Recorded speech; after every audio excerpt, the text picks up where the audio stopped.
Which word of the day? Today's word is a phrase, movie magic. If a character is knocked out of a second-story window to land on the ground and then can bounce back up to keep fighting or to run away at full speed, that's movie magic. Movie magic is something used to bypass the realism that would otherwise crush a movie's chance of appearing to be as impressive as possible.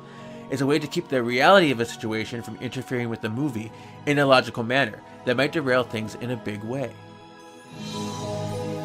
You haven't even read that? Wait, what are you doing with the book? So he has the confidence to finish the story. Hear now the words of the witches. This is Kevin, and welcome to Words of the Witches, the Charmed podcast that will guide you through the lesser-known published material in the Charmed universe and decide how it fits into the grand narrative of the TV series. Hello, spell worders! Welcome to December! Whoa, we are in the last month of the year. Crazy. I don't have announcements today. Just saying hello. A little greeting before we start the episode. This is Luck Be a Lady, and this is Cole's last book, so this is the last one he appears in. Sad tear. But yeah, I think this is a very good episode, very wonderful guest, and let's just get right into it. Why not? Here we go. This is Words of the Witches, episode 23, book 22. With me today is the co-host of X Reads podcast, Chris Riley. Hello. Hello. Oh my gosh, it is so amazing to be here to discuss Charmed. I gotta say, this is definitely a fandom that I love. And these particular types of fan books that were out, I didn't even know they existed at the time. And if I did, I would have been all over them because I was all over the Buffy novels when they were out. Oh, and that was around the same time. So I guess I was busy in Buffy land. But thanks to you, Kevin, I am able to rediscover all of the things I missed when I was obsessed with Charmed. And these books are part of it. So thank you for reintroducing me and so many people to this fandom. Yeah, I'm glad, because that's part of it, because there are a lot of people that don't know they exist, or people who just kind of had them willy-nilly, but now, bringing it back, giving people these stories that they might have missed out on, it's great. Mm-hmm. So, I know you're really busy, you're doing, convention stuff. Do you want to talk about what you do a little bit? Yeah, sure. Well, I am a community manager for pop culture conventions. Currently, I'm working at Los Angeles Comic-Con. And yeah, I wear a lot of hats at the show. I handle the cosplay guest and the artist and creators for Artist Alley. I put together a lot of cool things. Like, for instance, we're going to be doing a kids costume contest. So I produced that, and that's going to be on main stage. So I am all over the place, all over LA Comic-Con. And this year, I'm going to be running social media during the event, so I will be running all over the convention center, hobnobbing with the celebrities and getting cool stories for Instagram. And I'm really actually super duper excited because one of our cosplay guests just so happens to be you. Oh, it's me? Yeah. Well, thank you. Yes, I will see you there. So that's very exciting. And the day that this comes out, it'll be the first day of the convention. So if you're in LA and you're there or you're at the convention, say hi and say you listen to the podcast. It's like we're going into a weird time warp or something, just like in the book. Right. Oh, yeah. Cool. I like that. I'm excited to see you. And because we used to cosplay together. We did conventions where we did Disney cosplay and stuff like that. Oh, yeah, that's right. For instance, we went to D23, which is the Disney fandom convention. And we did a gender-bent Disney princess group. And oh my gosh, you were Megara, and it was perfection. From Hercules. Oh, thank you. Yeah, I did. Yes. I did my quote unquote bro white, as I dubbed it. But you had your apple. You were posing with that. I remember. Oh yeah, it was fun. I love to cosplay. talk about your podcast a little bit. It's really fun. Sure. Well, X Reads the podcast. We started doing it right before the pandemic hit. And I guess it was just good timing because all of a sudden, everybody's at home and listening to wonderful podcasts such as this one. And me and my best friend Chandler, we've known each other since our baby years of early 20s. And we've had many adventures together.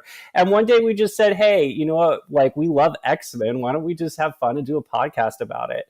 And we did, and we didn't really expect it to we just thought we were just going to have fun and hang out. But all of a sudden, we have a lot of friends and connections, working and living in Hollywood that we started getting guests on. And then, all of a sudden we're interviewing the celebrities, the creators, the artists of the X-Men universe.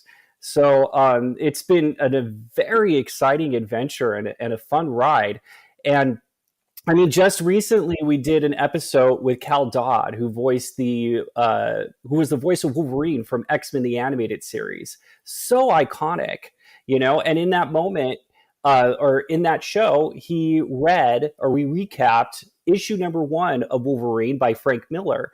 And in the issue, he says the line, "I'm the best there is at what I do, but what I do isn't very nice," It's stuff. Yeah, but the thing is, Cal had never said it ever, and everybody thinks that came from the animated series, but it didn't. So we, got the definitive audio of him saying it, for the first time in a recording in an acting sense, and it was so magical. So yeah, X-Men, we recap issues of old X-Men from the 80s and the 90s, and yeah, we bring on the stars. So if you are into X-Men, jump on over to X Reads Podcast after you finish every single episode of Words of the Witches and give us a listen. Because you go over comic books and stuff, it's something to kind of be inspired by. When I get to the Charmed comics, kind of like that format, reading through the issue by issue, I kind of like that. So when I get to the comics, I might have to take some tips. Well, I am so excited about the Charmed comics for when you cover them. There's so many. Yeah, there's 43 Charmed books, and then there's 40 comic issues, and so yeah, so we'll get through them. We'll do them. I hope to come back when you start covering the comics. Oh, for sure, definitely, we'll do that. How did you discover Charmed? Like, what got you into the Charmed universe? Well, I was a big WB fanatic back in the day. I don't know if you recall, but at the time there was Buffy the Vampire Slayer and Dawson's Creek and all these other things. And I actually like Aaron Spelling programming, like Charlie's Angels and 90210 and whatnot. So when Charmed came on, I was just like, oh yeah, it's like Aaron Spelling. It's like Charlie's Angels, but it's witches. Which was it was like right up my alley because I was such a Buffy fanatic. And I loved it. I really gravitated towards it, and I would watch it every single week. And, I remember there was about a decade where I ran an acting studio, and I would bring in casting directors and stuff to teach classes to actors and stuff like that. And one of the casting directors was the casting director for Charmed. So she would bring in all of these Charmed scripts, and I would have to be a reader for the actors while they were, doing these mock auditions. So every time she came in, it was my favorite day of work because I got to read all of these scenes from Charmed, and sometimes I got to be a demon. Sometimes I got to be, oh yeah. Yeah, it was magical. So, I just have so many fun, amazing, wonderful memories of Charmed that I cherish. Yeah, that LA life. Look at that. Yeah. Do you remember what the first episode you saw was? Episode 1. I think I saw it when it premiered. I watched it from day 1. Well, me too. Good. That's really cool. I guess we'll get started with the book because we're both very busy bees. I'm so glad that you offered, because I had a couple of choices that you sent me, and then I saw the cover of this and I was just like, this is it. There's something about this book where I'm feeling it. I'm feeling it. And I didn't know what was in it. And I thought, you guys, just as a warning, spoilery alert, not really, but there is no gambling. I thought this was going to be a casino thing or something. It is not. It is Right. a Hollywood Los Angeles adventure into the past. So it's called Luck Be a Lady, and it has season 5 promo pictures and some like film reels and like movie ticket stubs in the background. This is the first time I'm really like looking at the background. And yeah, I see the film reels. This is Hollywood. I didn't catch that in the first time I looked at it. Yeah. There's even like a big like movie theater like sign or something out there too. Oh, the marquee. Yeah. Marquee. Yeah. And the book is entitled Luck Be a Lady, and the tagline on the cover says, "The charmed ones head backstage and back in time." Thank you for recognizing the tagline. And then the back of the book says, "A desperate gamble, an ancient curse. Will it be good or evil that triumphs first?" Phoebe Halliwell may be ready to turn over a new leaf as a single gal, but her newly redemonized ex-husband, Cole, isn't ready to let her go. Aware of a supernatural plot against the charmed ones, Cole keeps watch over Phoebe and intercedes at the moment of battle, only to accidentally create a rip in time. Cole disappears to World War II-era Hollywood and brings the sisters with him. While the charmed ones are no strangers to extreme circumstances, what they didn't anticipate was a demonic stronghold shaking down local businesses. To infiltrate the evil underground, Paige poses as a young starlet working an entirely different kind of magic before the camera. Meanwhile, Piper is tempted to seek out Leo. In this world, he's still human, and Phoebe is at her wit's end, contending with Cole. But a demon henchman is working the black magic mojo on Paige, and if the sisters don't focus, before long they'll find themselves completely out of luck. Ta-da! The book was written by Scott Cienson and published January 6th, 2004, and then reprinted March 1st, 2004. And this book is supposed to take place between season 4, episode 22, Which Way Now, so the finale of season 4, and season 5, episode 12, Centennial Charmed, that's quite a gap. That's quite a gap. I would put this definitely in season 5 because Paige is the redhead in this book. Mm-hmm. I would put it probably between around episode 4 of season 5, around Siren Song. Yeah, and I feel like their demeanor and attitude towards Cole is definitely a time period in the show. Oh yeah. So this feels like it falls right in the dead center of whatever that is. Yeah, we're right in that season 5 territory. It's definitely not as close to Centennial, because it says between Centennial Charmed. It's not near that one. It's gonna be a little bit more beginning. I think probably Happily Ever After, Siren Song is where I would put this. Oh, Siren Song, that's the one with the mermaid, right? No. Siren Song is the one with the siren that goes, and she sings people like men to their death, and she has the lovers, like the wife sees the husband get cheating on her, and then they both get killed. And, wow. Yeah. The mermaid one is A Witch's Tale. All right, everybody. Chapter 1. Phoebe is looking through Ask Phoebe letters at the Bay Mirror. And I love this scene because this is a slice of life for her. You know, we always see her, and she's always having this problem of having writer's block. You know, I've never seen her in Charmed going like, "Oh yeah, I'm totally in my flow. I totally got it." Like she's always frustrated because she's on it's on the tip of her tongue of the thing that she wants to create or say or write. Always struggling. Mm-hmm. She's stressed about finishing her column, and she flung through the door of her office, and guess who she bumped into? Cole. Oh man, that guy. And the thing is, Cole, bless his heart, he brought her 2 cups of coffee, one for him, one for her. But you know, Phoebe's a klutz. Let's just say it here and now. I love you, Phoebe, but you're kind of a klutz. But good thing Cole has powers because he was able to stop the coffee from spilling. But don't use your powers in the workplace. There's those demonic wasteland powers too. So he's got, so many powers you don't know what to deal with. You don't know how many he's going to have or what he's going to do. Yeah, so Cole breathed in and reversed the catastrophe. Thank the Lord. So Cole he got hurt. Remind me, how was he hurt? So Cole emotionally hurt. Oh, he's sad that Phoebe's been in the way. You know what I love about the books is the fact that you can hear their inner monologue, and we get kind of an inside look at what Cole really thinks in these situations, because he's a tough guy, and we do see subtle looks from the actor to know when he's emotionally wounded, but like we get to go right into his head in this book. Yeah. Yeah. Poor Cole. Poor Cole. He teleports away. So Phoebe types an Ask Phoebe letter to herself. Okay, Phoebes, what if I were to write a letter to myself, what would it say? And she actually wrote a full-on letter, so this works. Dear Diary.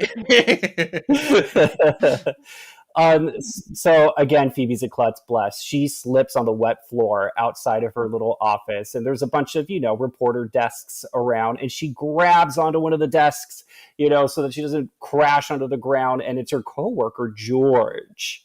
Isn't at the desk at the moment because he left, but she has a vision of him. And George, he's a reporter there. He's a coworker.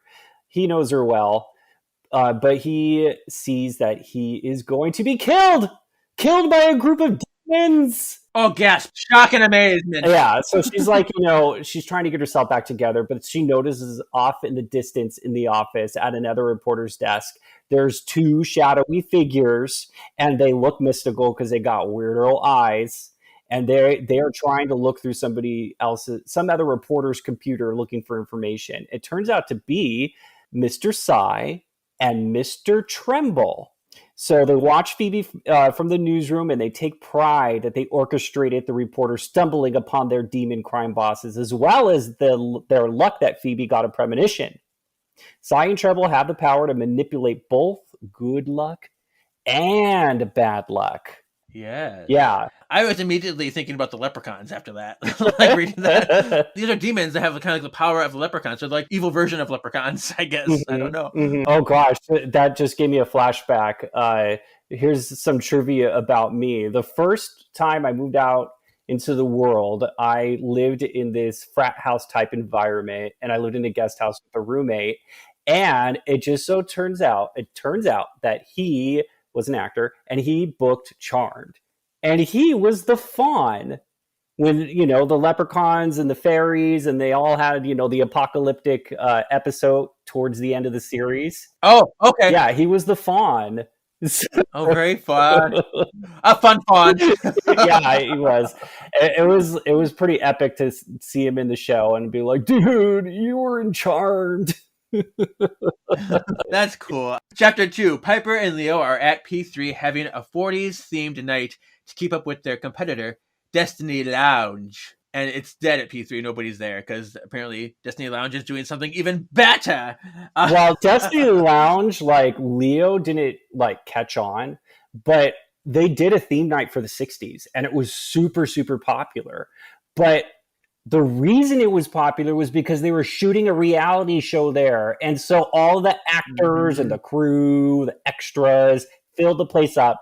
And Leo was just like, oh, they did a theme night. Let's do a theme night. Come on, Piper, we can do it. Let's do the 40s. I love the 40s. And Piper's like, okay, I guess. I mean, if they're doing it. But then she found out the truth, and it was too late. And she was stuck in an empty club in her beautiful 40s outfit. You know what's funny enough about that? In season 4, they did have a 40s themed night at P3. Did they really? They did. It was in music to my ears. They had a 40s themed night. I'm like, so if this actually happened, if this book happened to be canon, this would be like an annual thing for them. This would happen probably about a year after that. Oh yeah. So that's kind of super funny. I like it. I love the 40s. I'm obsessed. I did a musical in high school, and it was all about World War II, and I sang some, solo songs and stuff like that. And I had my army suit on. And then I went through this whole period of my life, because you know how we go through the goth period and, the I'm a businessman period or whatever. Well, I totally had a 1940s period where I actually went and took dance classes. I learned how to swing dance and everything. Oh, look at that. Oh, I love pinups and bombshells and all that. So this book was perfect for you. Oh, it was so perfect. As soon as P3, they were like, we're doing a 40s night. I was just like, I'm in. So Leo tries to get Piper to dance with him on the bar. And he teases her about her Coyote Piper dancing. She's like, "Oh no!" It's like, I don't want to do that again. Tell He's like, "It was fun. You were hot, yeah." me, was her coyote dancing from the show? Season 3, episode 9, Coyote Piper. Yeah, it's nice that they referenced that. I did appreciate that. Leo hums his favorite song, "Sentimental Journey," which I probably should have listened to because I don't know that song. Do you know that song? Sentimental Journey. Alexa, play Sentimental Journey. Sorry, I'm having trouble. Please try in a little while. Oh, Alexa's having trouble. She said, "Try me in a little while." She doesn't listen to me all the time. Well, anyway, Sentimental Journey is actually so iconic for the time period, and I love how it made it into this book. And audience, this is one of those little tidbits that they throw at you in the beginning, and you have to make a mental note of it because it's very important. Yes, and I cried. very important. A spoiler alert: I cried. It was a sentimental journey, you guys. Oh my gosh, a sentimental journey for the soul. That's what I gotta say. But yeah, Leo, apparently in this, it's a song from 1942. Leo remembers that it's a song from 1942. But Piper's like, actually, I did some research and it's from 1944. But she didn't tell Leo that. But she's like, I'm just gonna let him have this but I know the truth. So. Yeah, I love Piper. Like that's good on her. Like, just let him live his fantasy. It's fine. Phoebe comes into the club and tells them of her vision that she had in the office, and they jump into action. So then it cuts to Paige, now a redhead. This is the first book that takes place in season 5. So there were other books that had season 5 pictures, but they also took place in season 4. So this is the first official season 5 book. Super exciting. And she is taking a genealogy course because she wants to know more about her family and her past. I'm like, why not? Paige peeks at a cute Asian guy and is caught. Oh yeah, which is exactly what would happen to me. Like, I saw you looking at me. Yeah. Mm-hmm. He introduced himself as Ben Quatsai, and he's a Phi Ed teacher. Yeah. So he's very muscular, and she's like, yes, I like your muscles. Mm-hmm. They bond over the fact that they both want to learn about their families, because, yeah, that's nice. They're taking this class for a reason. But they don't like the teacher very much, so the teacher gets mad at them for talking, and he's like, if you're not going to listen and study, then leave. It's like, okay, we'll leave. Yeah, and Ben's all like, I already looked all of this stuff up on the internet, and I know everything he's about to say. Well, let's go to the library because I can actually teach you all this way quicker. Right. So it's kind of funny. It's like, I guess I'm in this class for no reason because I know more than the teacher. But yeah, here we go. I just love how the teacher, though, you can hear him grumbling and being grumpy as they're exiting down the hallway. He's just like, how dare those people? They don't know. They're disrespecting and blah, blah, blah. Those kids. Yeah. Thank God they go to the library because things are about to get a little saucy. They go to the library and Ben pulls up an article of Penny Day Matthews, who was a movie star in the 40s and is the spitting image of Paige. It is her great aunt on her adoptive father's side. That's important to note. Because it's funny, because the book, too, it says Paige is confused that a family that she was adopted into would have a relative that looks exactly like her. So they do know how odd that is, that there's no genetic, correlation there, but it still looks exactly the same. I'm confused. I want to know more. Well, just as an aside, I think there's 65 different faces on the planet. And they're all variations of these 65 faces. I read this article. Yeah, and it explained it all. And I was just like, whoa, really? So there's other people out there that look exactly like me? And the very next day, because I had my antenna up, this is way back when, I was watching MTV's TRL, Total Request Live, and they're in New York. And the guy that was sitting in the audience, that was in the front row, was my doppelganger. Whoa! Carson Daly, please, in my head, please just talk to this one man. I got to see if he sounds like me too. Yes, it's odd, but this phenomena exists. And I guarantee you, there is another Kevin out there in the world that looks exactly like you. I believe it. I feel like there's several doppelgangers. I feel like they're all over the place because anybody with a beard these days and a very kind of oval face, I mean, anybody kind of looks similar to me, especially from a distance. But Leo and her sisters find her. So Piper and Leo and Phoebe, they all come to the library like, we've been looking for you in class. Why weren't you in class? We found you here. Okay. They're like, Paige, there's trouble. You got to come with us. Paige gives Ben her number. He's like, we had a nice little moment here. I liked our moment here. Here's my number. But she like types it on the computer screen or whatever. And then the group orbs to the scene that Phoebe saw in her vision where the attack will happen. I have a total crush on Ben. He seems polite and natural and so unlike the other men that Paige is going to encounter pretty soon, as you will see or hear. Chapter 3. This is a doozy of a chapter, so here you go. Oh boy, here we go. Okay, so in chapter 3, the gang stakes out the demon meeting spot, and they're all kind of like hovering around the rocks, peeking around. There's Leo there, and he wants to be right next to his wife at all times, but he's not. He actually kind of like stays back a little bit because I guess, and you can educate me a little bit more, Kevin, about the powers that be up there and their rule with him and the Charmed Ones. He's not allowed to interfere, but he can, but he can't, but he does. Like if you get a cut in your hand from a knife that you did yourself, he's not supposed to heal that, but he still does it anyway. So it's very inconsistent. It's pretty much like he has these rules, but he doesn't follow them all the time. That's my kind of guardian angel. All right, so they're on this stakeout. They're ready to ambush those demons. And guess who comes strolling by? It's George the reporter. And Leo's like, nah, we've seen what happens here. Let me grab you and I'm going to orb you away from this. And Phoebe can overhear the demons and she learns that they are unaware of who called the meeting. So Piper throws on an all-purpose vanquishing potion, which incinerated many of the demons. I love the fighting in this book. That's true. There's some crazy action scenes. Yeah. So if I recall correctly, the scene, it's kind of by the ocean, right? On a cliffside. It's all this like Roman architecture with marble pillars. And it's this spot that is just teeming with magical, intense energy that amplifies everything. So it's a pretty intense little area that they're in right now. Piper vanquishes the demons with this potion. And then Phoebe yells, "Hey, tall, dark, and horny," at a demon. I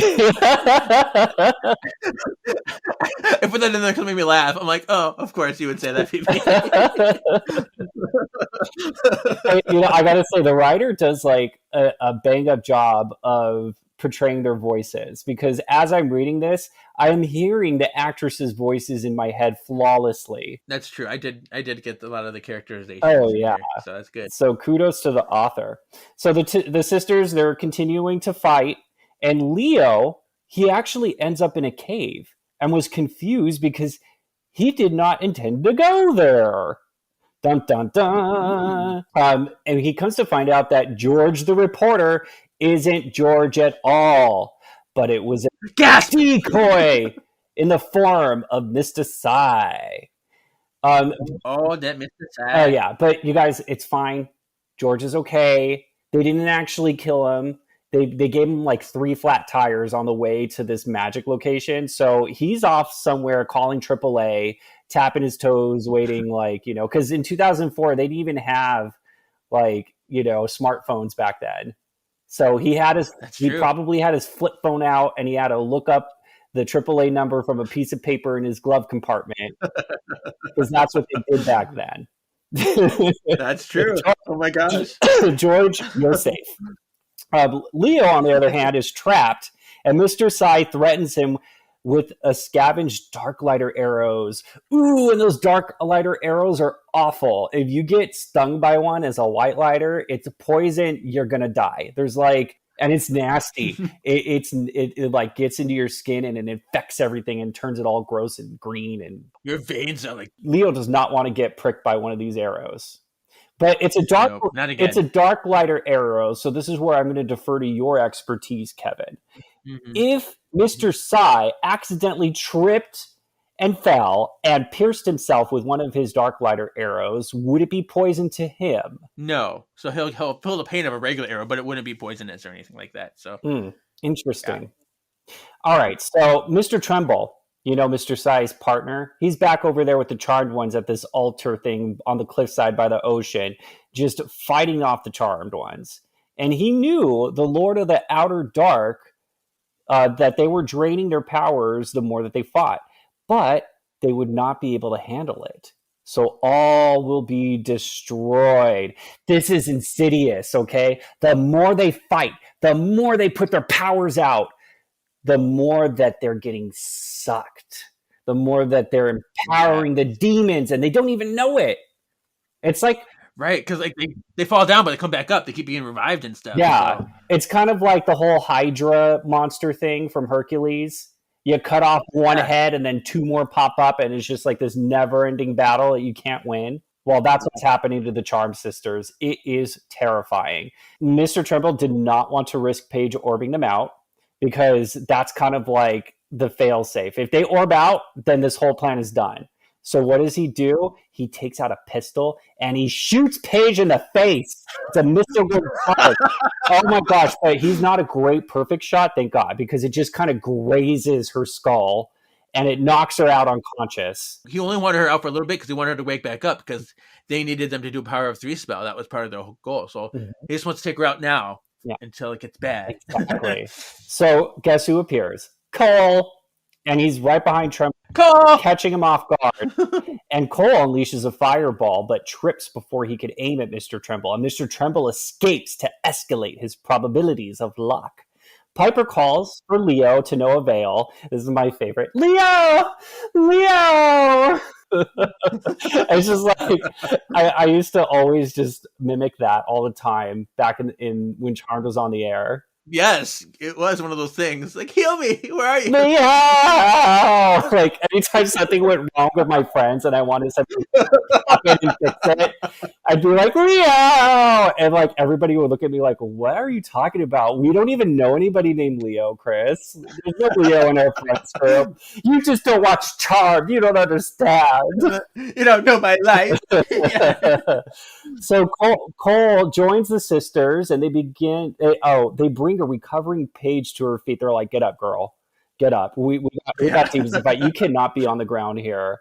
And I just, what happens though with the sisters is they don't even have time to like figure out what's going on. It sends them into a frenzy because they're like triggered, because their sister could be dead. But thank God she's not. They help her to her feet. And all the demons reawaken and surround them. Oh my lord, this is a tough spot the sisters are in.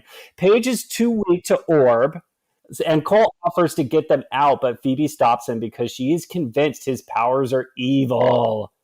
Yeah, so like Cole's all like, girls, I can do this. Like, we can leave, like, right now.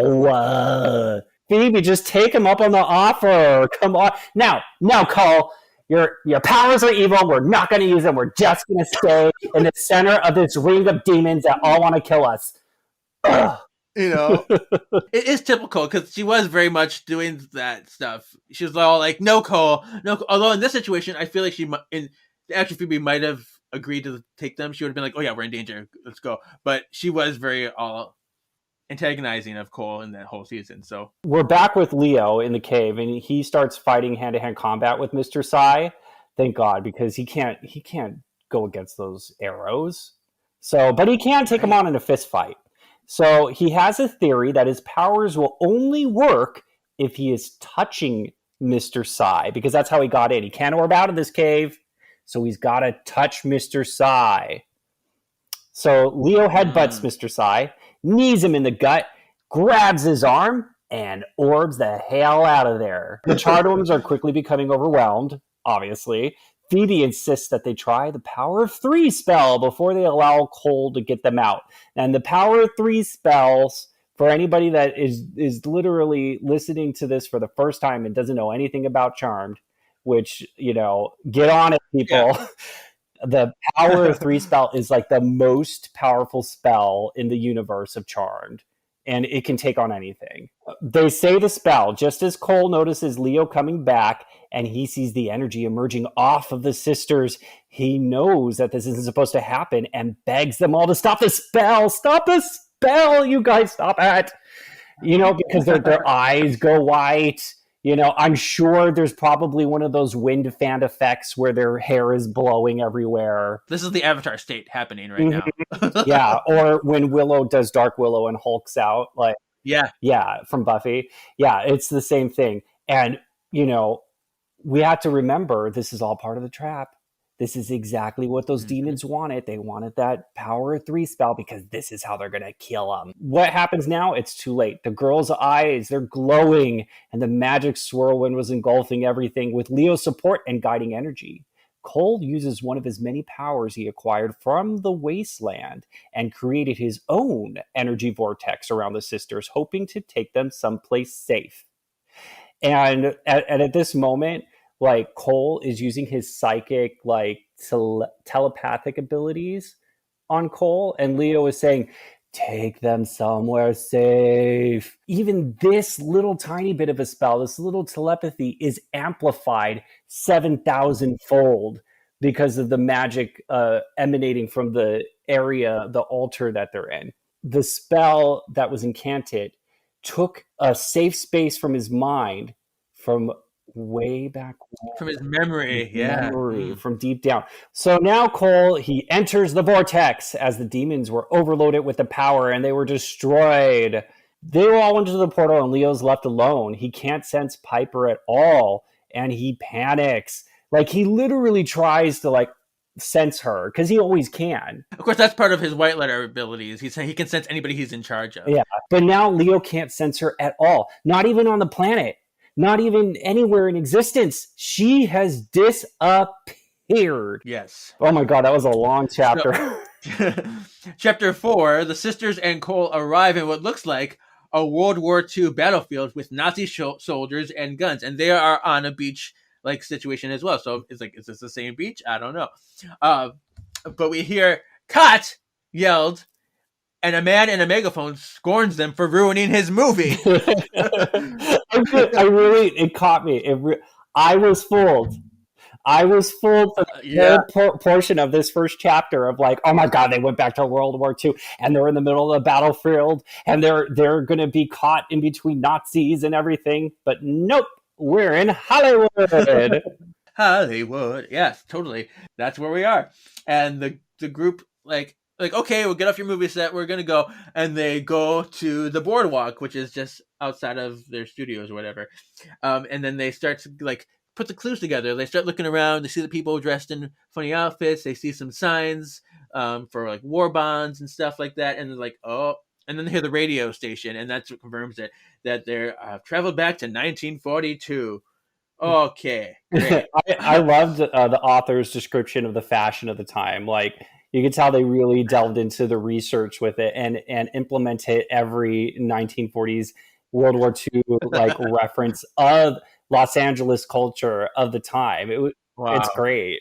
So they're like, okay, Cole, we're in the past. Why don't you just bring us back to the future now, since you're the one who kind of brought us here with your crazy wasteland powers?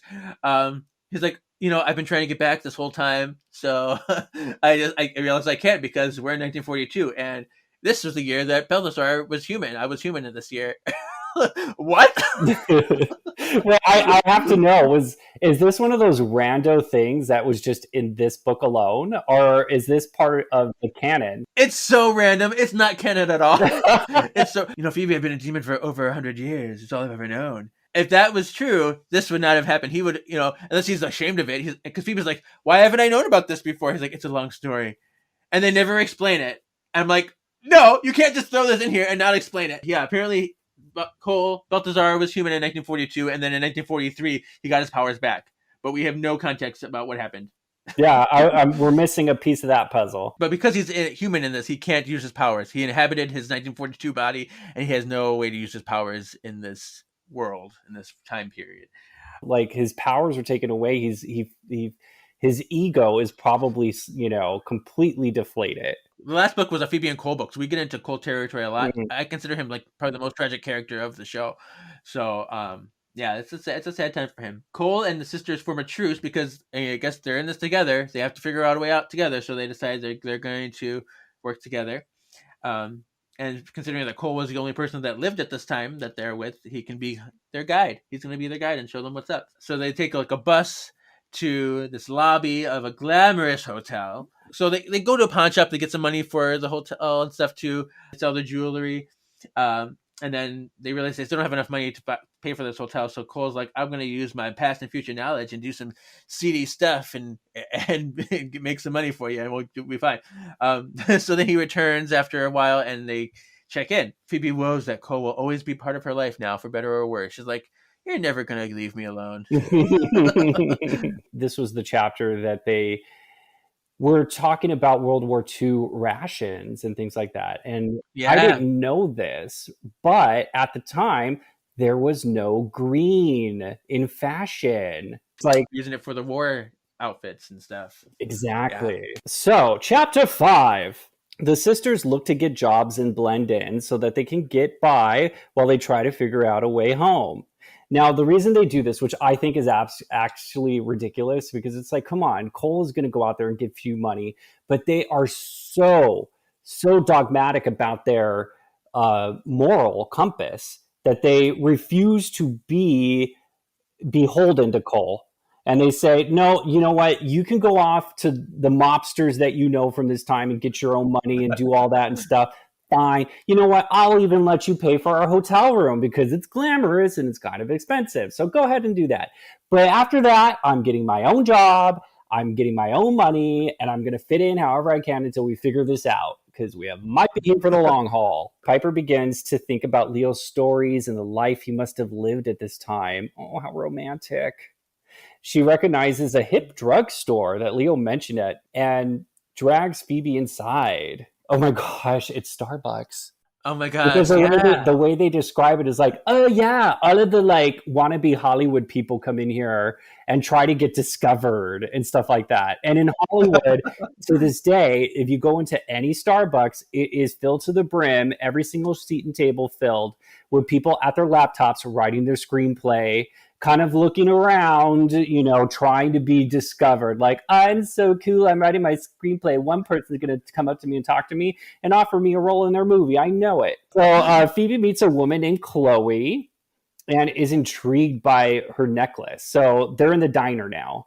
Yeah, it's like, does the drugstore have a diner attached to it? Because it feels like it's all one thing. It's very strange. Yeah, the 40s were like so different, you guys. I would not doubt it. So Phoebe meets Chloe. Chloe's sitting at another table, and she's kind of by herself and looking lonely, and she's fiddling with this beautiful necklace that's on her neck. And Phoebe notices it and is like, oh my gosh, it kind of looks witchy. Oh my gosh, I found another witch. Oh my gosh, I gotta be her friend. So she's like, hey, can I like sit with you? And she's like, yeah, sure. And she's like, hey, do you need a job? Like, because that your sister over there was looking for a job, or do you need a job too? And she's like, actually, I kind of do need a job.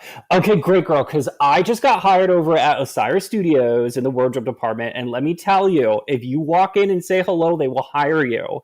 Oh, but Piper comes back out of the back room, and tells Phoebe that she was just hired to be a waitress. Hooray! Phoebe, of course, was hired very quickly at Osiris as a wardrobe assistant.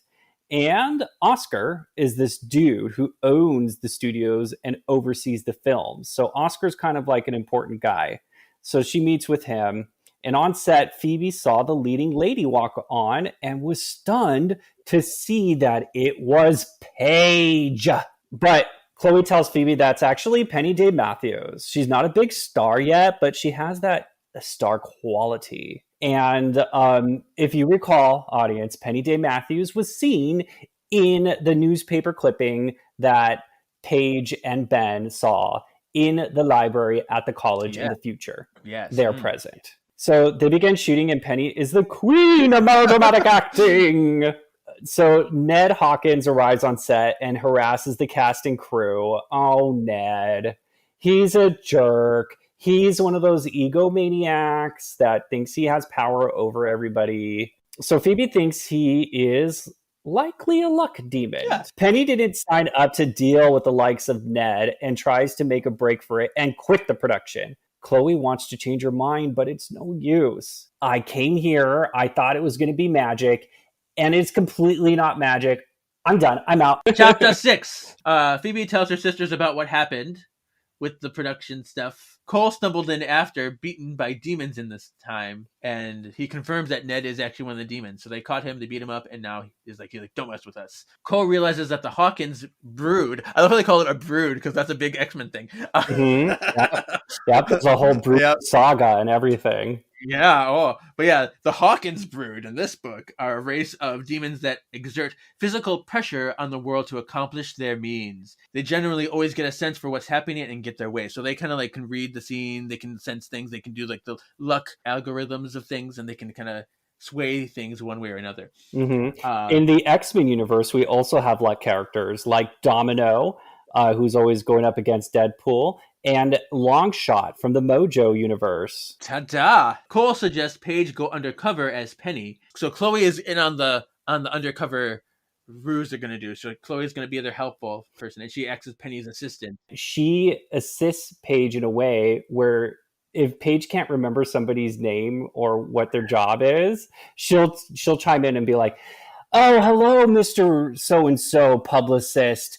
Paige, don't you just love what a great job he does as your publicist?" Oh, yes, my publicist is so... Yeah, exactly one of those. Yeah, so Chloe's keeping Paige informed on what's going down on the set and who everybody is. Paige flirts with Ned as like is just kind of a way to get him, kind of see what he is about, because she knows he's like a demon, so she has to kind of like get in with him. So she flirts with him and gets him to back off of Oscar and Osiris. She's like, don't mess with them. She's like, we can find another way. But Paige seems to be kind of into him for real. She's like falling for his charm. Chapter 7, Paige and Ned go to dinner. And Ned tells her it's his job to engineer probabilities and make things happen, aka luck. So Phoebe was alone in the hotel and heard a knocking on the door. And she's like, I don't want to answer it. I don't even want to know who it is. If it was my sisters, they would have came in. And I'm not even here. And the words "don't panic" get seared onto the door through magic. Oh. And then in an instant, a woman appears. And the woman tells Phoebe that she is a witch too. And just so happens to be friends with Chloe. And her name is Theta McFay, which is so exotic. She works as an actress during the day.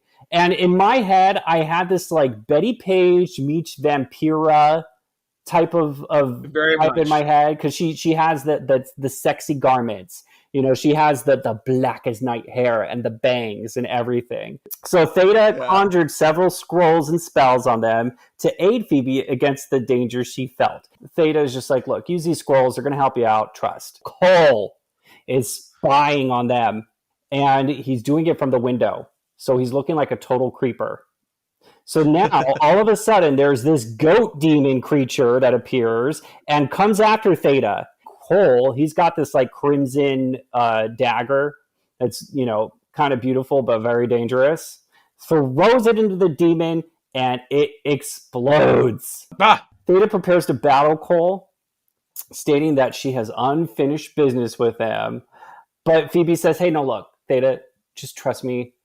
I know you got beef with him, but he's cool. Chapter 8. Paige has a meeting with Oscar, and Oscar has plans to get investors, expand Osiris Studios, and get out of being under Ned Hawkins' boss's thumb, because they have a huge influence on them. And he wants to make Penny a partner of sorts. He wants to put her in the movies and help her promote the studios and stuff like that. Paige is like, oh, that's a really big deal. She's like, I probably won't be around long enough to really... I'll think about it. I think they really missed an opportunity to say, oh, I have this, amazing plan to make money, and all I need is a penny. Oh.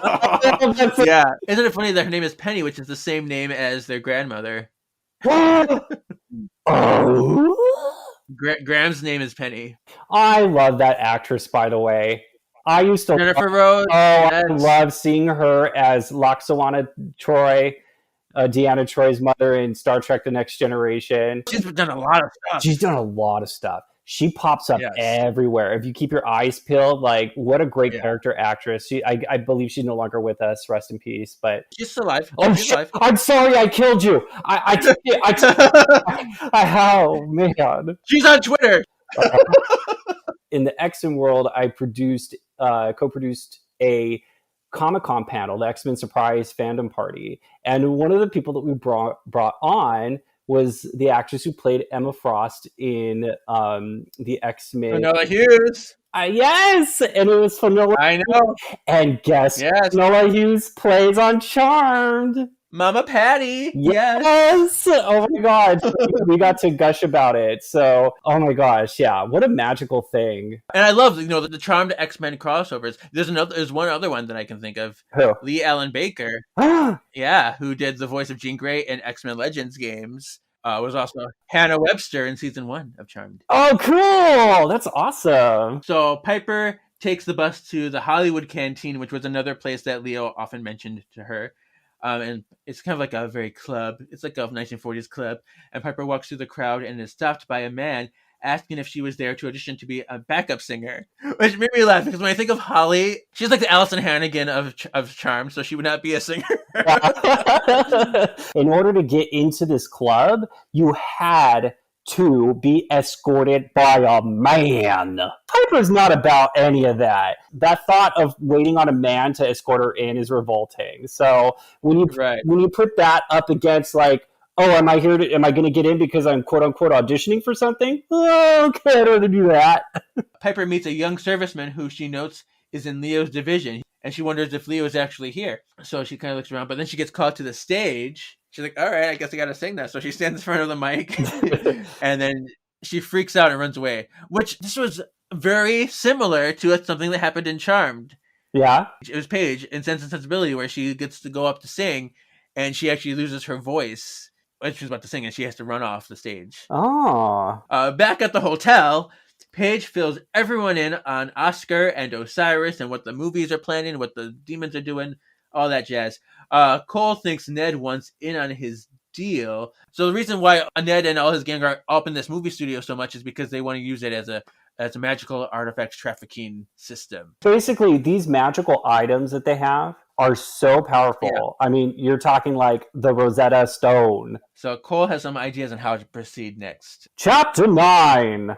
Cole contemplates his current state with Phoebe. Yet she had wounded his pride in so many ways, on so many occasions. He wanted her, yes, and he had done terrible things. But Phoebe liked to forget little details about stuff. For example, the only reason he took the evil that was the source into him was to save her and her sisters. And the whole time it was a part of him, he had wanted that evil driven out. There's only so much hostility and judgment that he could take. Well, speaking of this page, of what you just read, he wanted the evil driven out of him? Yes. It was definitely, Phoebe was a huge thing for him. It's probably almost always about Phoebe, but he learned what love felt like, and he was like addicted to that feeling. And so I think it was starting to become a personal thing as well. So like there's a whole thing where he was the source and he wanted it driven out. He was actually going to give the source to a wizard. Someone was going to take the source of power away from him. And then Phoebe ended up killing the person that was going to take the source away. Okay, so now Paige is enjoying a bath in Ned's spacious master bathroom, making it known. With her alibi in place, because now, everybody thinks that she's in the bathroom and there's no peeping Toms. So she's safe, she's alone. Everybody thinks that that's where she is. She has her alibi in place. So Paige orbs right back over to her sisters and readies for war. So Ned and Banzoff is his boss. They're together and they are unnerved by Balthazar's recent appearance. Because I guess, maybe Balthazar and them have some history. Yeah, we never know. They have, yeah. And the sisters are disguised as tough guys. And I love when they go into disguise undercover. They're putting on the suits. They're putting on their facial hair. The sisters literally pretend to be men. So this is actually Cole that decides to meet with the demonic people to get in on the trafficking game. And they say, you know what? I don't know. I don't believe you. Like, who the hell are you? Why don't you change into your demon form, Balthazar, okay? And Cole, unfortunately, he doesn't have his powers, so he can't do it. So he gets outed for his bluff. And then a battle begins, and every time the Charmed Ones attempt to attack, they are countered by negative probability. Situations occur that block them from making any headway. Damn, that bad luck. So Paige orbs the thing away, the amulet away, and smashes it. So now they are no longer protected, and so the luck changes. Cole fights with size. Oh, it's like a ninja, you know. He's like, Right. you know what? I can't fight with my powers, but I can fight with these. And he whips out his, his ninja size. So Phoebe recites a binding spell on Banzaf, which was from Theta. Thank you, Theta. Oh my gosh, that actually helped. Thank you. And it made Banzaf her puppet. So now Phoebe controls Banzaf. So she sends him out to attack his own men. Cole vanquishes Banzaf with his size, and Ned gets very angry about it. He's pissed. Paige orbs them all out of the hotel, and then alone went back to the now freezing bathtub. I got to say something about, like, they make it a really big point about names in this. And when you know a demon's name, you are able to call upon them and do spells upon them, like controlling them. Right. Yeah, and in this particular case, like with the demons in the beginning of the book, if they were to say their name, they were cursed. And if they were to say their names out loud, their tongues turned to acid. Which is why they call them Mr. Trimble and Mr. Sight, because they can't tell you their real names. Exactly. So, like, it's really important to discover that when they made the discovery of Banzar's real name, because that really switches the tables around. Chapter 10. Paige comes out of the bathroom to find Ned, and he just looks like he lost his best friend. And she's like, "Oh, I feel so sorry for him." And she's torn between wanting to comfort him and then vanquish his entire line, because those are the choices you got. So Ned was soon called off to business and left. Paige pretended to leave too, but then orbed back into the office, which he left unlocked anyway, but she orbed in there, so I guess it doesn't matter, and found evidence of their evil trafficking in his files. So she knows for sure. She's like, "Oh, now I have proof of their vanities." And I feel like every rich dude has like a locked room that nobody can go in. Remove the painting and hit the button and it opens the secret passage, all those things. Oh yeah. What would you have in your secret room? Like this Ned guy demon, he's got his secret plans for his demon stuff. But like what would be in your secret room? I'd probably keep all my cosplay in there.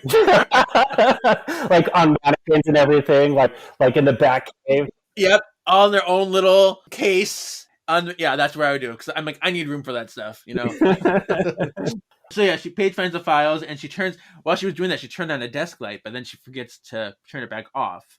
So then she leaves.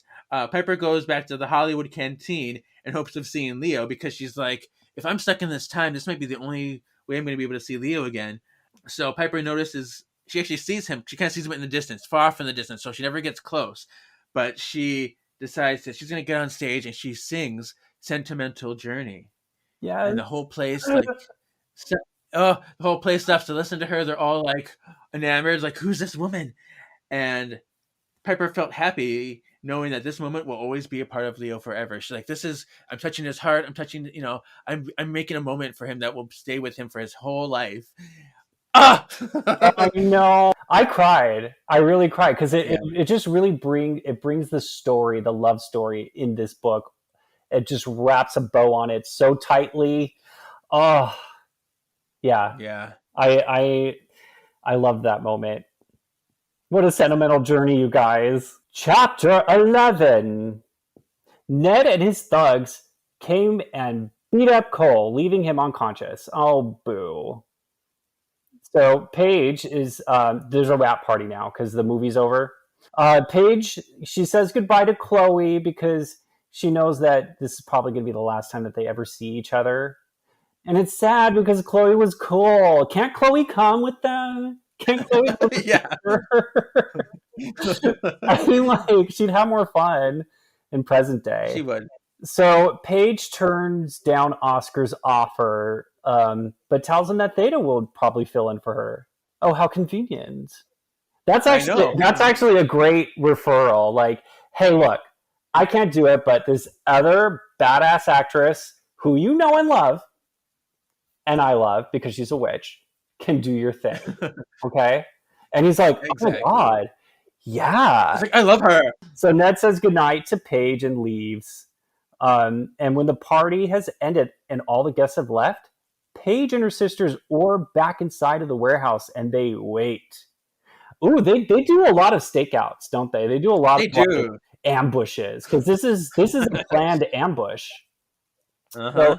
So Ned, Hollywood hunk movie star that he is / demon, and his gang come back into the place and they begin to steal and replace the magical artifacts under the guise that they were props. Ned and his gang are doing the switcheroo with the magical items, but guess what?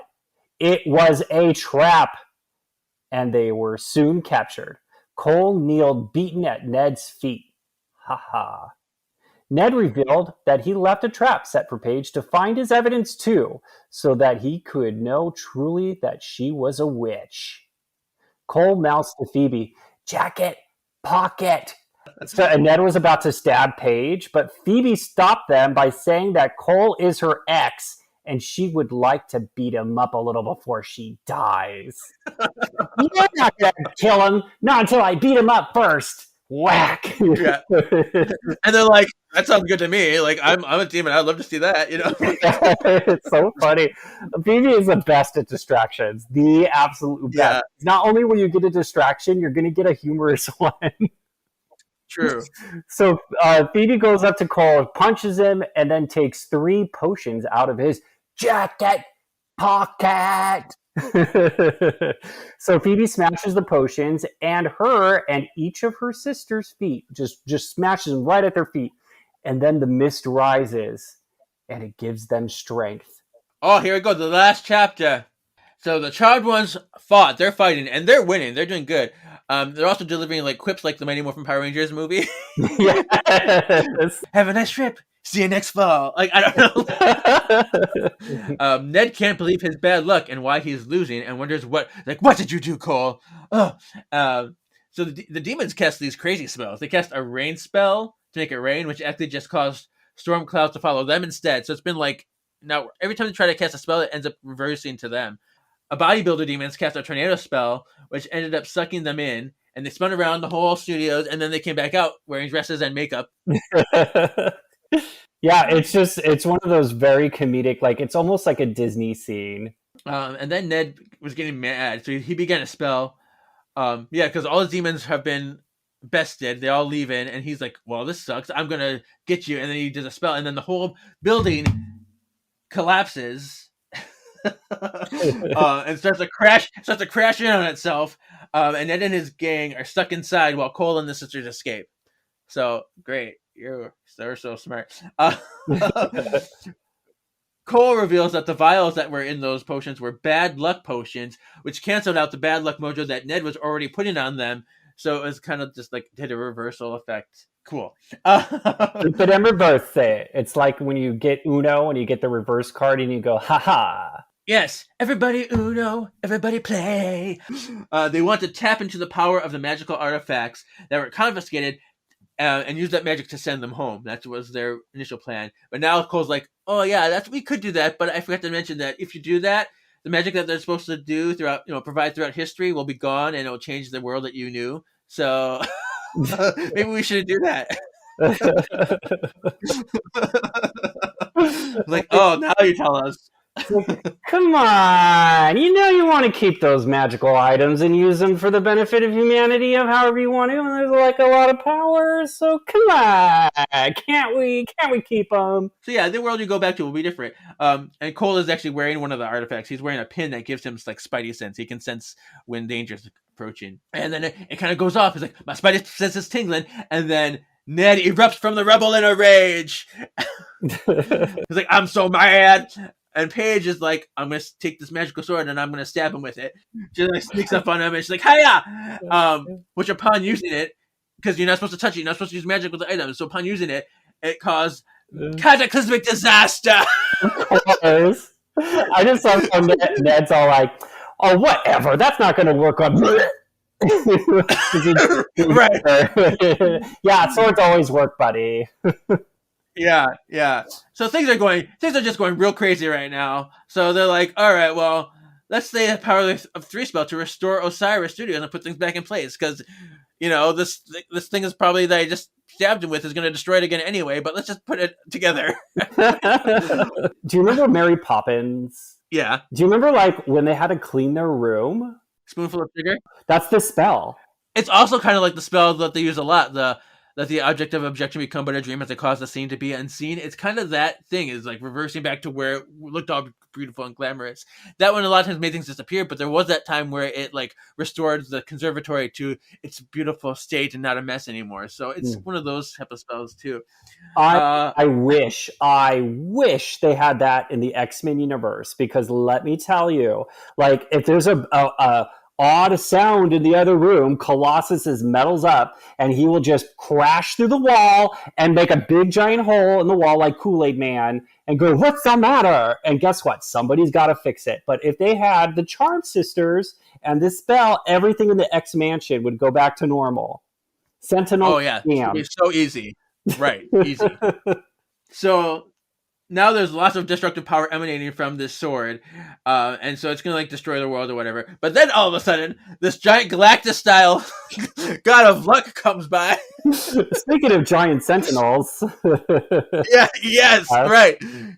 He's like, I am the god of luck, and he's like he's not a small demon or luck god or whatever. He's not a demon. He's a god.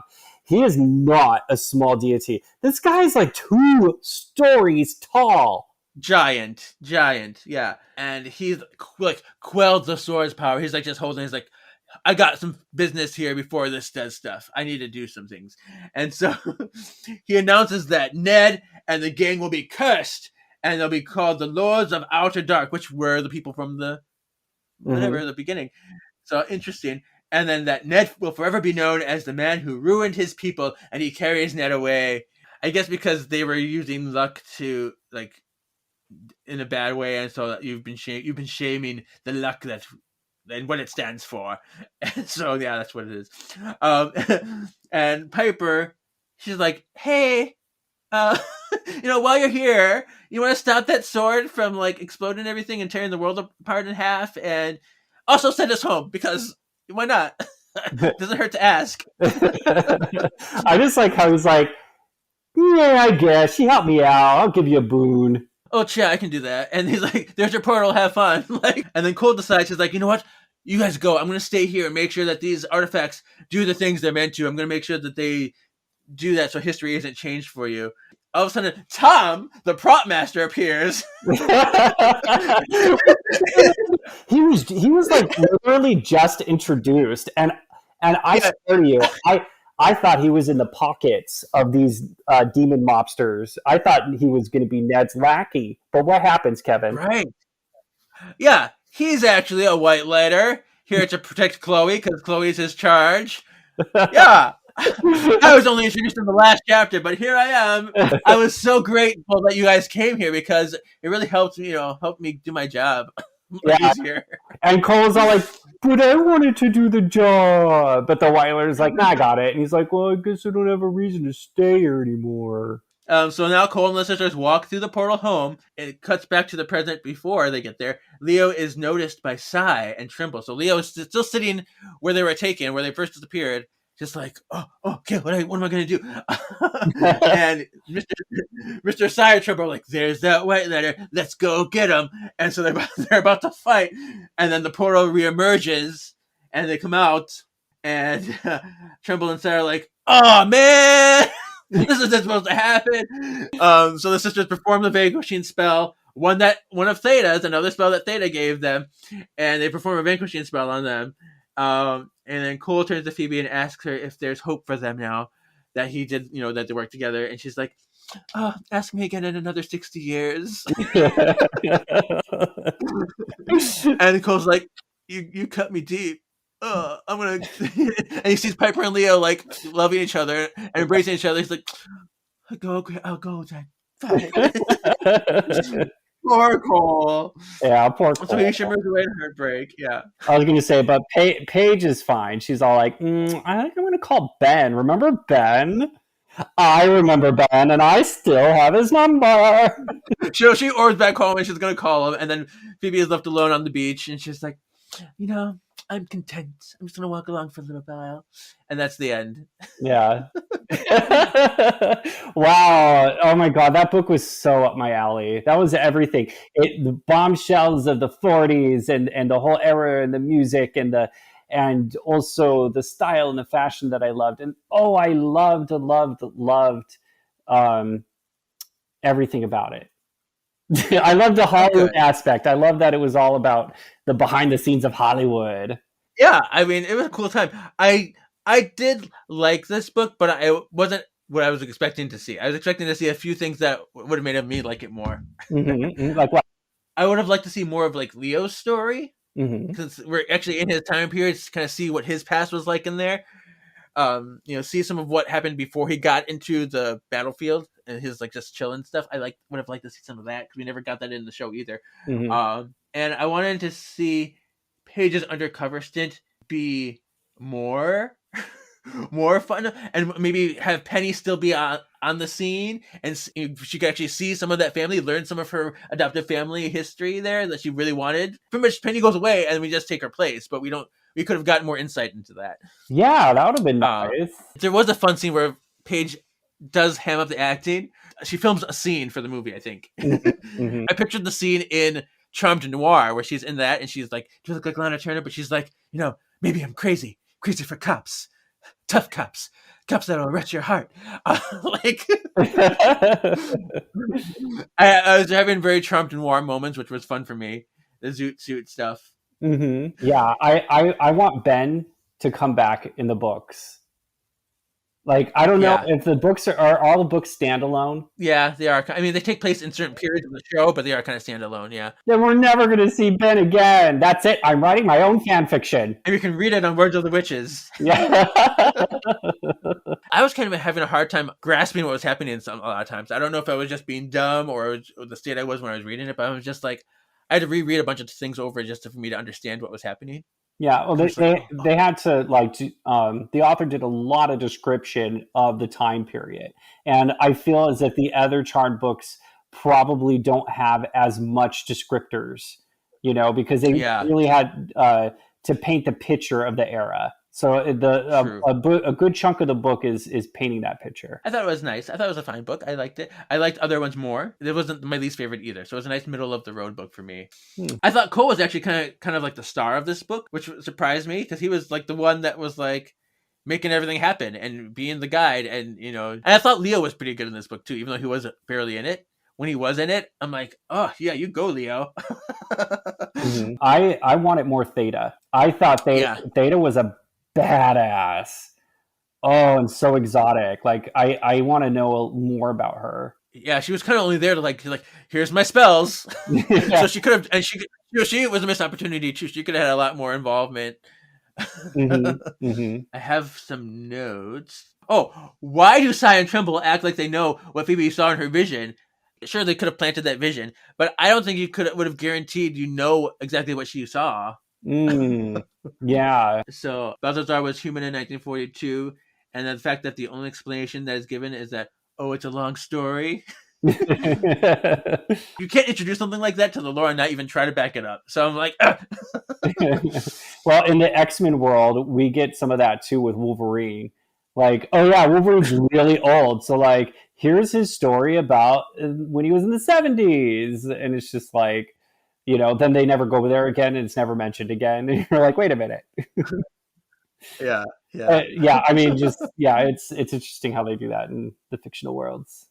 Here we see Paige falling for and being like sympathetic for this Ned demon. So she liked him, but then she was so gung-ho about not trusting Cole in the show. Mm-hmm. So it was kind of hypocritical, especially for a season 5 Paige, to be like, because she even wondered, she's like, is this what Phoebe feels? Is this what Phoebe and Cole felt? And she's like, I get it now. And I do understand, like, sometimes you have to, like, be in the moment and to really understand it. So I get that maybe, she's finally coming around, but it's like, this is so hypocritical. Mm-hmm.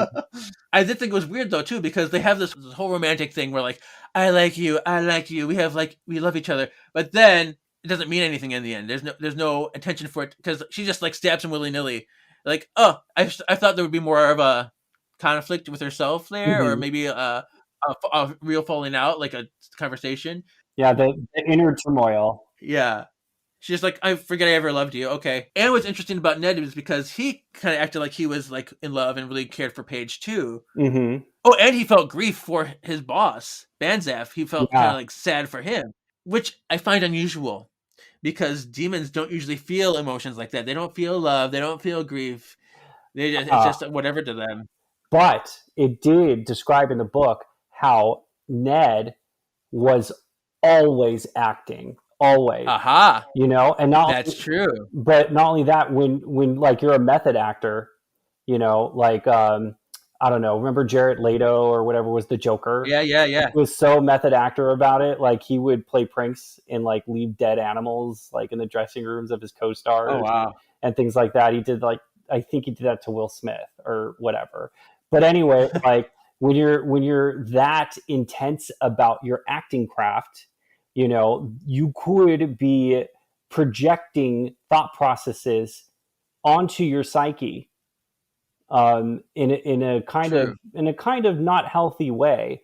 But in this particular case, perhaps he was acting so well that he began to believe his own lies, that he has feelings of love, that he has feelings of connection and remorse, because it's instinctual to have those emotions as a human, of which he was acting to be. True. And I also think the argument can be made that maybe there are demons who do feel, because we have seen they tell you that they don't. They tell you that they don't love. But like I think of like the Oracle willingly sacrificed herself to save the Source in Brain Drain. She's a demon. I feel like there's some investigating that we need to do about what demon feelings are. Well, for me, I think that demon feelings, are portrayed as being black and white, as good and evil, as demons versus angels and things like that in fiction. But the reality is we are all a spectrum of feelings and emotions. It's all 360. It's all every color, and it's all moving and fluid all the time.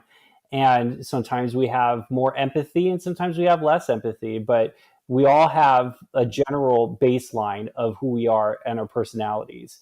And it just so happens that, there are people out there that are on the spectrum of evil and psychosis and lack of empathy. And it doesn't mean that they don't have it at all. It just means that, the side of the spectrum they are on is a lot stronger, so I think, if you were to apply that to the fictional world of Charmed and their demons, I think that they've convinced themselves that they are only evil and can only feel hate and can't feel love. But their reality is that they have the ability to feel the spectrum of emotions, and they choose not to. And they ignore love. They ignore those other emotions, and when they pop up, they are either in denial about it, or they suppress it and punch it down into their psyche so it doesn't bubble up anymore. Things like that, human emotions and like a sexuality event or stuff like that. It's so complex. Anything that has to do with the human brain and psyche, it's much more layered and nuanced than black and white. Mm-hmm. And so, yeah, I think it's a good idea. I'm going to keep that. I'm going to make that my headcanon for sure. How'd you feel about that ending? Well, I'm curious. I want an epilogue with Ben and Paige and their date, because that was super cute and never happened, but it's fine. It'll be in my head. I think everything was wrapped up in a pretty little bow, and it got wild. It was a wild and sentimental journey to get to this end. But we got there, and I think they wrapped it up in a nice bow. Everything came full circle. The things that happened in the past was directly affected what happened in the present, and especially as seen with the demons and the bloodline of their clan. So next is put that in my canonical hat. Canonical. So we're discussing if this book could be canon or not. Would you like it to be an episode? And if there's any things that like you can find throwbacks to the series at all. So Well, I feel like this is semi-canon to me. I feel like this could definitely be an episode, but they probably wouldn't do it because they did the Noir episode, and they tend not to delve into these themes twice. So I don't know. I don't think this would actually be canon. I want it to be. I want Theta to be real. I want Chloe. I want that prop master to have like a real life storyline in the canon. yeah, I mean, yeah, because there are parts of this that I would have liked. I think, yeah, this book came out right when season 7 was actually starting, Mm-hmm. so it was around the same time that the episode was about to be airing. I think there are amazing bones. I think it's an awesome premise, but I think it didn't deliver on the things that I wanted it to be. Mm-hmm. Little things that don't make, Piper should be pregnant. Oh yeah. And in the book, the Charmed Ones say it's 2004. If this was taking place in season 5, it would not be 2004. So 2004 is when this book was released, but it's not 2004 in Charmed World. In Charmed, if that was 2004, it would have been early season 7, like I said. So that's a little bit different there. I mentioned the 40s theme night at P3, Leprechauns. Oh, the place where the magic was amplified. Yeah. That reminded me of Limbo and Enter the Demon. They went to Yenlo and then the Dragon Blade, and it was kind of a similar place. Wow. Cole says something to Phoebe. He's like, "I'm telling you, I'm not evil anymore." And then I'm like, "Oh, I just completed the sentence in the episode." She's like, "Maybe not on the surface, and maybe not even in your heart, but somewhere inside of you, you will always be, and you can't ever change that." So I just had that come to my mind when I read the book. I love Leo succeeding and like fighting. I thought that was so sexy to me. Oh yeah. Ooh, Leo, I don't really ever see him. I can't recall him fist fighting on the show. There was a few instances, a few times. I mean, especially in the later seasons, season 7 and season 6, he beats up Chris a lot.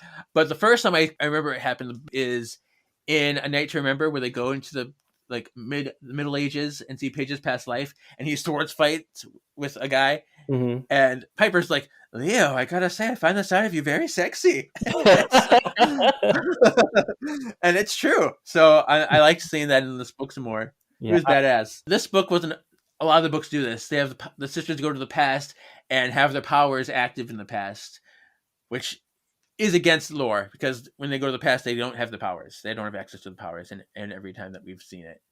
You're right. Yes, you're correct. It's mentioned that Paige only found out her parents died in the accident with her car crash when she woke up in the hospital the next morning, which is not true because she actually witnessed it firsthand. She orbed out and she was sitting on the side of the car and saw it. So that is another thing that wasn't quite right. Trauma, it messes with your mind, and sometimes you remember things a little differently because of the trauma. So I'll give her a pass on that one. Okay.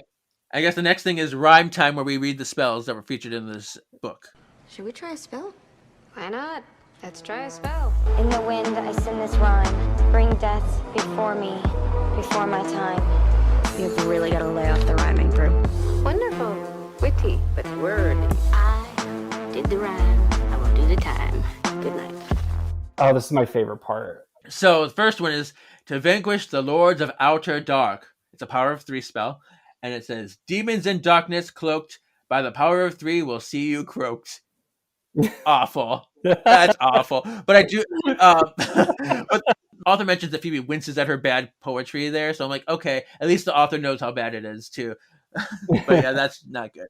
Just a throwback in this book, I loved how Paige is like, oh man, I got to remember all of these lines. Oh, you know what? This is easy because the script is so cheesy. Like, oh my God, I'm doing it. This is easy. The script is so cheesy. Oh my God, I'm doing it. I'm rhyming. No, but then, she's able to memorize a lot easier because she's been memorizing all these spells. And that's how she's able to be a good actress. So this other spell is to return things to how they were. Basically, I want to call this the Mary Poppins clean your room spell. Return, return, the form that was. Reshape, retake, we ask because much good will come, much evil flee. Return, return, 'twas meant to be. That's not the worst thing I've heard. I think it's fun. It sounds more like a song. Like I can sing one. Yeah, I think it's fine. Well, the use of R's. Reshape, Yes, retake. that's true.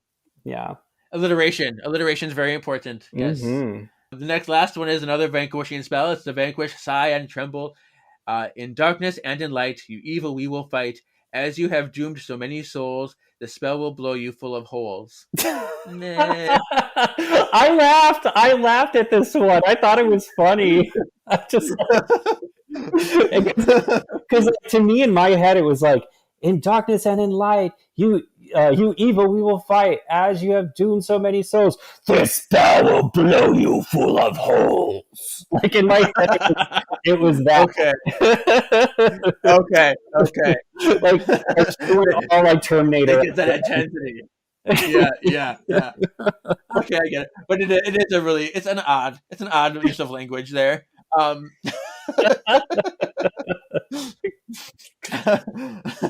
Hey, this is like Arnold Schwarzenegger in Terminator was a witch and did a spell. Yeah, and joined a metal band. Yeah. This is also Sailor Moon spell. I really Sailor Moon would say this. Yeah, I can see that. Next we have Best Baddie. Best Baddie.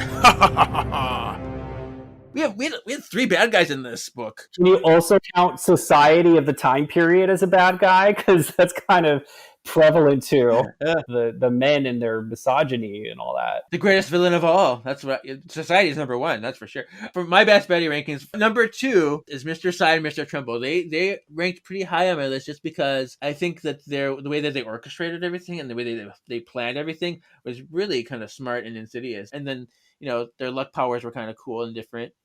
Honestly, I thought they were going to win. Yeah. They could have won. Like that spell, that trap that they put them in, the Charmed Ones would not be able to win unless there was like some random thing that happened. Thank God something random happened. Right, because they didn't take in Cole being there. So that's what saved them. Cole saves their asses. Just saying. And then Ned and Banzoff are 5 and 6. They're right in the middle of my list. They're not the very end because there are people that do less. But they didn't move me one way or the other. Ned was just awful, and I don't want him to be high up on the list. I liked Ned because I'm Paige, and I have this weird soft spot in my heart for the bad boys. And Ned was just so handsome, He's dashing and debonair. I couldn't help but be a little Twitter pated like Paige was. You probably had this whole like 1940s like mobster feel, which is I suppose is kind of sexy, And his house. I was attracted to his house with that beautiful bathtub. He's got his little private study. He can lock things in. Like, I'm sorry, I had a crush on Ned. He's evil. But Banzaf was only like in one scene and he failed. So he's pretty low on the list for me. Normally I would play a game with you, but I feel like we're way over time. I was going to have you take a quiz about which are you. But I'll just send you the quiz. You can take it on your own. The last thing we're going to do then is it's a thing I call tips for future white lighters. I was out being a force of good in the universe. What is the moral of today's story? Oh, okay, that's interesting. I feel like you already said yours. Remind me, because I forgot. Learn your demon names. Learn the name of your demon. Oh my God! Learn the names of your demons, you guys. It's super important. Like, you got to know who you're talking to because you don't know who's going to talk back if you get it wrong. That's my lesson. But I think there's I love transcends time. Maybe that's something a little. I don't know if that's a lesson. Yeah, I'm gonna go with don't underappreciate the little moments. Don't take for granted the little moments because sometimes those little moments could be a conduit for somebody to change their life for the better or have a great memory. So you made me cry because you're talking about that Sentimental Journey song. I am that Sentimental Journey. It's just a tiny task, but it has so much meaning, and so don't take for granted how your actions could affect somebody's day and make them happier. Oh, I got chills. So that means you are 100%. That was the moral of the story. And yeah, it's that little thing, that little act was so magical that it affected Leo for his entire life, past his life on Earth, into the afterlife, into being a white lighter, into the present day. That moment followed them. It's pretty amazing. All right, so that's the end. We reached the end. Where can people follow you? Well, if you want to listen to X Reads Podcast, you can follow us on all social media platforms at X Reads Podcast, XREADS Podcast. And you can listen to us on all podcast platforms. If you want to follow me personally, which I don't even know why you don't want to do, but if you do, you can follow me on Instagram at Xtopher Riley. That's the letter X, Topher Riley. It's kind of like Christopher. All right. Yeah. Crisscrossed. Yeah. Well, you can find this podcast at Words of the Witches on Facebook, Instagram, and YouTube, or Words of Witches on Twitter. You can follow my other podcast, Hanging with the Halliwells, where we're watching the show. Or you can follow my personal page, KGZ87. All right. Bye, everybody. Bye, everybody. Your destiny still awaits. That's Grams for you.